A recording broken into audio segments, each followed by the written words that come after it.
சூழ்நிலையில் உங்களெல்லாம் பார்ப்போம்னு எனக்கு தெரியாது. இந்த சங்கரங்கோயில் பகுதிகளில் இத்தனை ஆண்டு காலமாக அனைத்து சமூக மக்களும் ஒற்றுமையோடு வந்து வாழ்ந்துக்கிட்டு வந்தாங்க. இன்ன வரைக்கும் அப்படிதான் எல்லாரும் வந்து இன்னைக்கு வாழ்ந்துட்டு இருக்காங்க. தாயா பிள்ளையா தான் எல்லாருமே இருக்காங்க.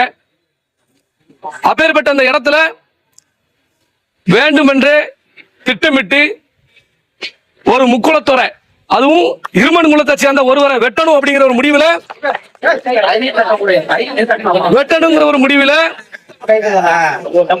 இது திட்டமிட்டு இந்த தேர்தல் நேரத்தில் இது திட்டமிட்டு இந்த சம்பவத்தை பண்ணணும் அப்படிங்கிற ஒரு நோக்கத்துல தான் இந்த கொலை நடந்திருக்கு. ஏன்னா 2 வருஷத்துக்கு முன்ன குட்டி உள்ள பகை அப்படின்னு சொல்லி சொல்றாங்க. ஆனா அந்த 2 வருஷமும் யார் அன்பு தம்பி ஜோதி அவர்கள் வந்து இந்த நகரத்துக்குள்ளதான் சுத்தி சுத்தி வந்திருக்காரு.